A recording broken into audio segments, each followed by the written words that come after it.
बरसात का मौसम था। अमृता सब्जी लेने बाजार जाती है तो वो फिसल जाती है। खुशकिस्मती से पड़ोसन कोकिला उसे घर तक छोड़कर चली जाती है। तभी अपनी पत्नी की हालत देखकर विजेंद्र घबरा जाता है। हे भगवान, अमृता तुम्हारे कपड़े तो कीचड़ में हो गए हैं। क्या तुम बारिश में फिसल कर गिर गई थी?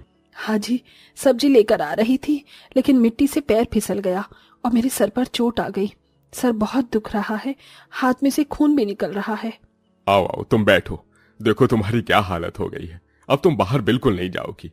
कितनी उम्र हो गई है तुम्हारी। इकलौता बेटा है, हमें उसकी शादी कर देनी चाहिए। शादी तो ठीक है लेकिन हमारी इस गरीब कुटिया में रहने कौन आएगी?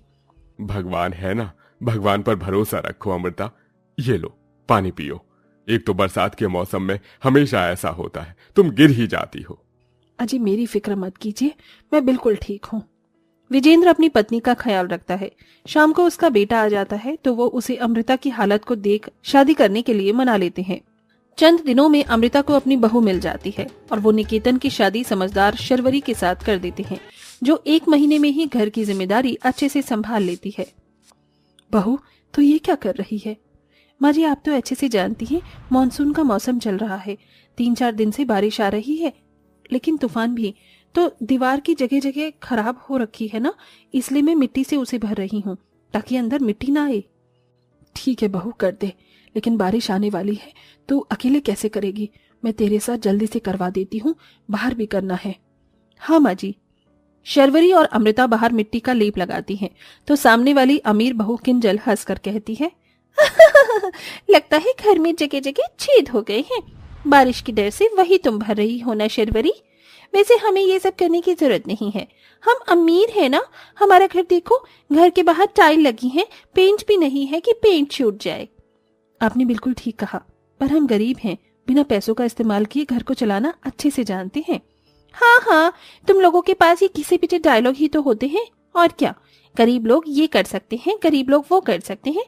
छोड़ो, बारिश आने वाली है और मुझे तुम्हारे से बात करके मूड नहीं खराब करना।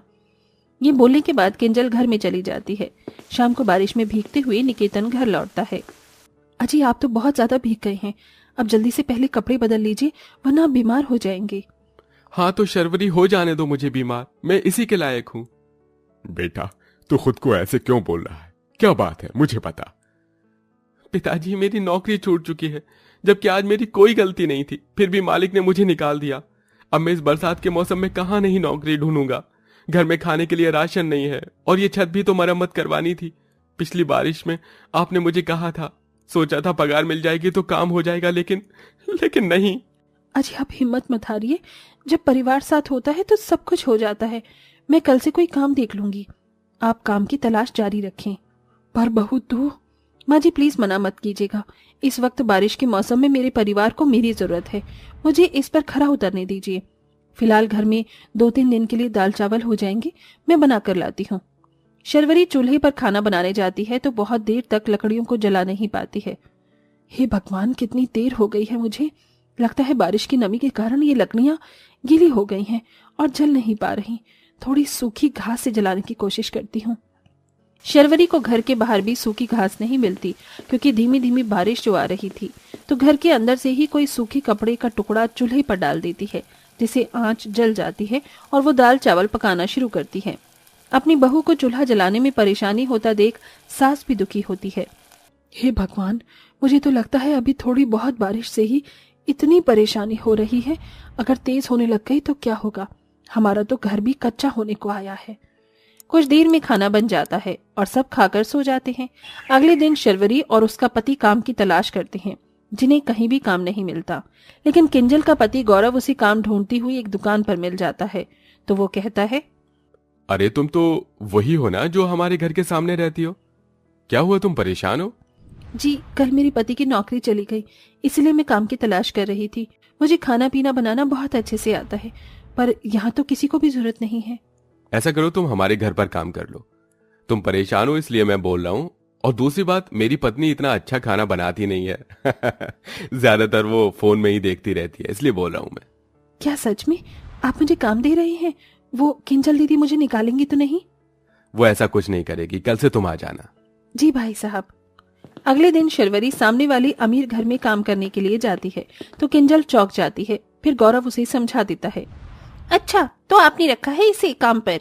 पहले तो बोल रही थी कि गरीब लोगों को पैसों की जरूरत नहीं है, वो इतना काम चला लेते हैं।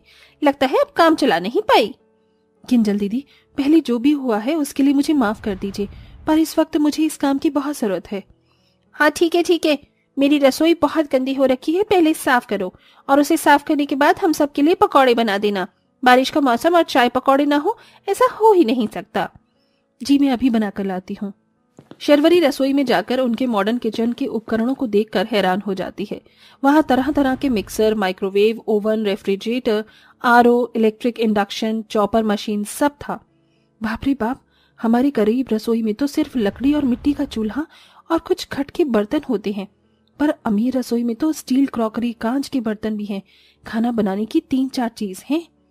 देख क्या रही हो, काम पर लग जाओ। और हाँ, अगर कुछ टूटा तो भूल जाना कि तुम्हें पगार मिलेगी, और अगर कुछ चोरी हुआ तो मुझसे बुरा कोई नहीं होगा।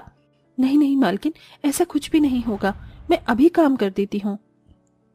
शर्वरी अमीर रसोई में काम करने लगती है और सबके लिए गर्मा गर्म पकौड़े बना देती है, जिसे खाकर उसकी सास और पति खुश होते हैं। वाह शर्वरी, वाकई में तुम खाना बहुत अच्छा बनाती हो, तुम्हारे पकौड़े खाकर पता चल रहा है। हाँ, इस बारिश में ये पकौड़े खाने का मजा ही कुछ और है। बिल्कुल। काश मेरी माँ, बाबूजी और निकेतन भी बारिश के मौसम में पकौड़े का मजा ले पाएं, लेकिन बेसन भी नहीं, तेल भी नहीं है। घर में तेल भी होता तो आटे के पकौड़े बना देती। अरे शर्वरी, खड़ी क्या हो, जाओ और गरम गरम पकौड़े लेकर आओ, प्लेट खाली हो गई है। और उसके बाद रात का खाना भी बनाना, दाल मखनी, पुलाव, रायता, भल्ले, पापड़ी और पूरियां। वाह बहू, आज तो तूने मेरे दिल की बात कर दी। शर्वरी उनके लिए अच्छा अच्छा स्वादिष्ट खाना बना देती है और अपने घर चली जाती है, जहां वो फिर से चूल्हा जलाने के लिए मेहनत मशक्कत करती है और आखिरकार दाल चावल बनाकर सब खाते हैं। रात में इतनी तेज बारिश होने लगती है कि छत की छप्पर से पानी आने लगता है और थोड़ा बहुत पानी भर जाने से मिट्टी का चूल्हा और लकड़ियां भीग जाती हैं। हे भगवान, सब बर्बाद हो गया। दाल चावल भीग गए और मिट्टी का चूल्हा, लकड़ी भी खराब। अब हम कल खाना कैसे खाएंगे? इस पर तो बन ही नहीं सकता। और घर में पानी भर गया वो अलग, हम सबको मिलकर जल्दी से पानी निकालना होगा, सोना भी दुश्वार हो गया है। रात के 1 बजे वो गरीब लोग बहुत परेशान होते हैं और सुबह तक बरसात के पानी को निकालते रहते हैं। घर में खाने के लिए कुछ नहीं है क्या? मुझे भूख लग रही है, तो माँ बाबूजी को भी लग रही होगी और तुम्हें भी। आपने बिल्कुल ठीक कहा, लेकिन जब घर में चूल्हा ही खराब हो, वो जल नहीं सकता, तो कैसे खाएंगे हम? आप चिंता मत कीजिए, मैं सामने वालों से थोड़ी मदद मांगने की कोशिश करती हूँ और काम का टाइम भी हो गया है।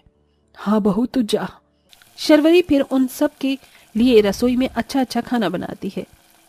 उनके घर में किसी चीज की दिक्कत नहीं है, लेकिन गरीब लोगों को तो बहुत परेशान होना पड़ता है अपनी रसोई में। किंजल दीदी, क्या आप मुझे थोड़े से पैसे दे सकती हैं?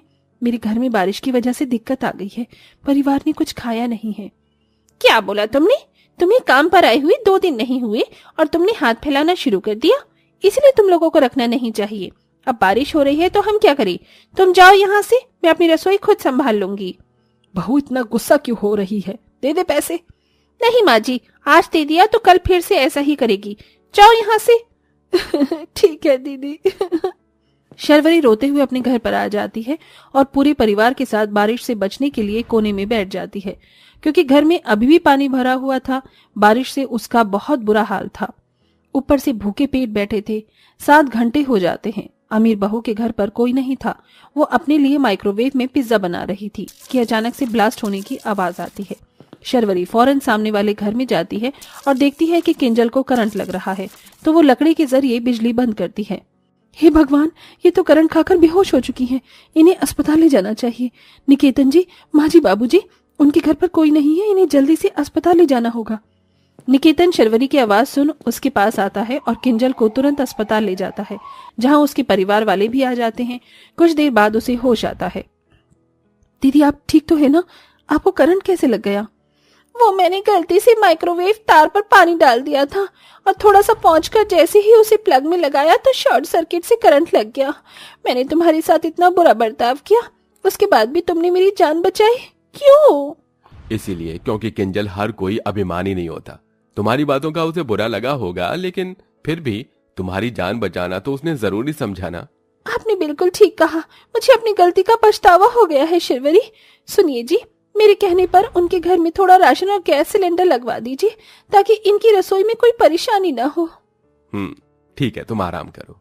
किंजल को अपनी गलती का एहसास होता है और वो अपने पति से कहकर गरीब परिवार की रसोई में गैस सिलेंडर और राशन लगवा देती है। बरसात में अब गरीब परिवार भी बिना परेशान होकर खाना बना सकता था।